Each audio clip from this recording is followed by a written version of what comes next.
Sobra na si Joel Embiid nang domina muli sa season ito. Luka Doncic, pinaglaruan ang Lakers. At Warriors, nakinig na sa hiling ng fans. Draymond Green, masususpindi? It bago ang lahat. Kung gusto nyo ng matibay na basketball shoes, KD 15 with spike, mabibili lamang sa halagang 2,100. I-click lamang ang link sa comment section or bisitahin lamang ang tiffin.com for more high quality shoes.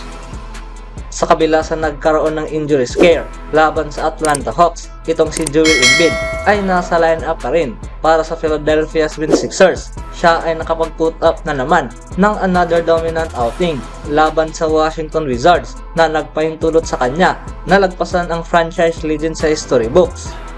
Ito ay hindi nalalapit sa kanyang unang dalawang performances laban sa Washington sa taong ito, dahil itong si Joel Embiid ay naging all-around dominant force sa loob ng 29 minutes sa action. Siya ay nakapagtapos ng 34 points, 11 rebounds, 6 assists, 2 steals at mayroong isang block. Ang labang ito ay nagmarka sa kanya sa kanyang ika-129th mga kaibigan na nakuha nitong ni Joel Embiid ang at least 30 points at 10 rebounds sa isang laban mula sa kanyang karir. Ito na ang pinakamarami sa isang manlalaro mula sa isang franchise. Si Embiid rin ay nakapag-put up rin ng numero na identical sa another Hall of Fame center na si Shaquille O'Neal. Ang Sixers star sa ngayon ay nagawa na ang 7th straight game na nakapagtala ng 30 points at 10 rebounds bilang nagmarkang longest streak simula kumanoon kay Shaquille O'Neal noong 2001. Sa kanyang unang 19 games, itong si Joel Embiid ay ginawa pa rin ang paglalaro base sa kung paano nga ba ito nakapaglaro noon sa kanyang MVP season noong huling taon. Sa ngayon, siya ay nakapag-posted ng career high 33.4 points per game at 6.4 assists per game. Kitang-kita na patuloy pa rin niyang pinapatunayan na siya ay isang all-around talent, dahil si Embiid ngayon ay ang muling nakasentro para makuha at mapag-usapan sa MVP season. Si Embiid rin ay patuloy na umakyat sa Sixers all-time rank. Si Barkley ay ang pangalang patuloy nitong nilalagpasan. Sa pagkakataong ito, ang Hall of Famer ay ang nangunguna ngayon sa offensive na mayroong 2,688 at sa defensive rebounds na mayroong 4,391 at third sa total sa rebounds na mayroong 7,079. Si Embiid sa ngayon ay kasalukuyang nakatayo ngayon sa pang-10 sa offensive rebounds na may 939 at naging pang-siyam sa total sa rebounds na may 4,620.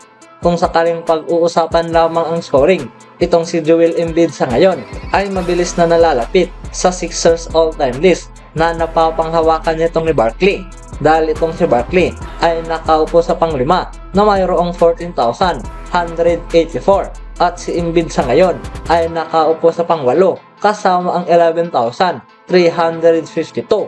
Anong masasabi niyo mga kaibigan? Mauuwi na naman kaya nitong ni Joel Embiid ang MVP award sa season ito?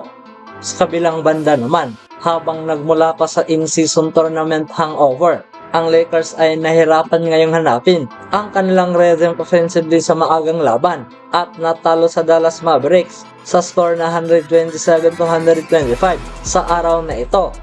Si Anthony Davis ay gayon pa rin, hindi nalayo sa kanyang pinakamahusay para sa Lakers na siyang nakapagtapos ng 37 points at 11 rebounds. Si LeBron James naman ay nagkaroon ng mahinang panimula sa laban, ngunit nakapagtapos naman ito ng 33 points, 8 rebounds at 9 assists sa loob ng 40 minutes na paglalaro. Si Austin Reeves ay mayroong 22 points, kasama na nga rin dito ang 7 assists at 5 rebounds. Ang Dallas ngayon ay napanghawakan na ang tiebreaker over sa Los Angeles para sa playoff positioning, na kung saan sa mahabang proseso, ito ay malaking impact kung sakaling magpapatuloy ang madikit nilang standing sa Western Conference. Ang Lakers ay hanap na makabounce back sa paparating na Webes laban kina Victor Wembanyama at ng San Antonio Spurs.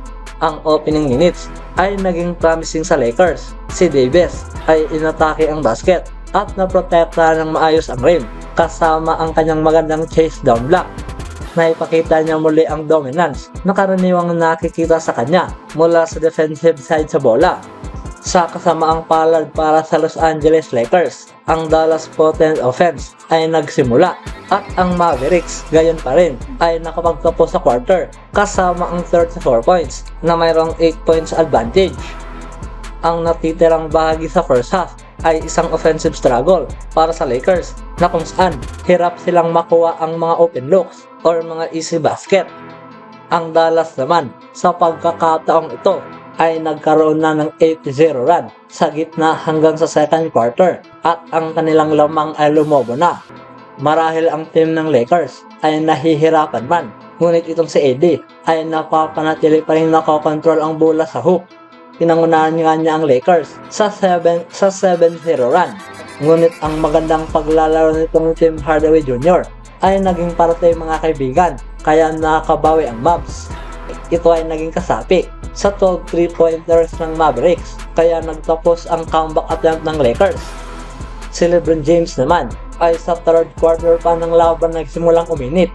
Naitama ang mga iilang 3-pointers matapos ang effort nitong ni Davis. Sa katunayan ang Lakers ay lumamang ng 5 points.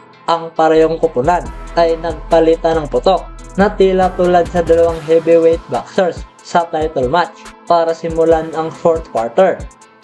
Ngunit sa gitna sa fourth quarter, ang Dallas Mavericks ay ang nagpatuloy. Kasama na nga rin dito ang isang highlight reel mga kaibigan mula kay Luka Doncic na kung saan gumawa nga ito ng kakaibang no-look pass laban sa Lakers sa harapan nitong ni Jackson Hayes. Undercharted back and forth. Doncic into Jackson Hayes. What pass? Jackson free goal. What? How did he get that through? With the left hand too. And then the kid. Look at this pass here. I mean, wow. Sa sumunod na balita naman, ang Phoenix Suns ay ang nag-emerge nga ngayon bilang nanalo sa laban sa score na 119-116 laban sa Golden State Warriors. Bagaman naging malinaw na walang makakaalala sa final outcome ng laro, ngunit hindi malilimutan ang ginawa ng Golden State Warriors big man na si Draymond Green. Dahil ang manlalarong ito ay nagpakalat ng extra token points. Isang bagay na tila nasa daan niyang muli ang usap-usapan mga kaibigan sa iba na namang suspensyon. Dahil sa natitirang 8.23 minutes sa third quarter, si Green ay binantayan nitong ni Jusuf Nurkic na paikot ito at biglang sinuntok ang sentro. Dahil sa lakas, agad bumagsak ang Sun Center mga kaibigan sa sahig. Hindi ko alam, nasa likod ako ni Green nang mangyari ito.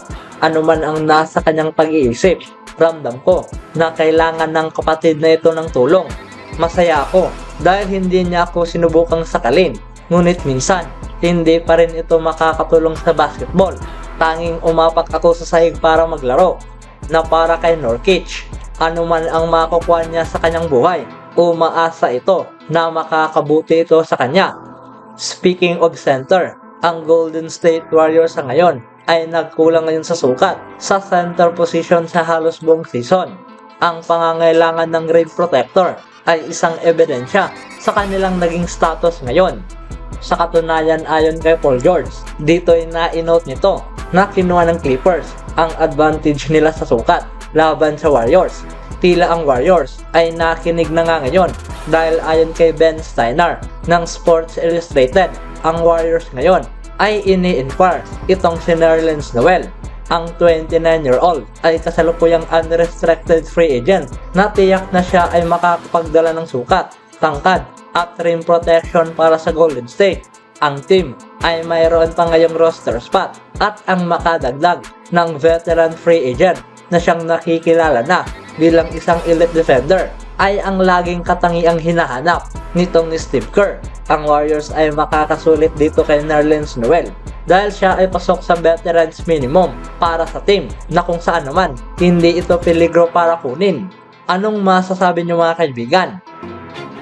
Always do it on my own, so I gotta get through it. And the only thing I know is to love what I'm doing. Never give up, never slow, till I finally prove it. Never listen to the no's, I just wanna keep moving.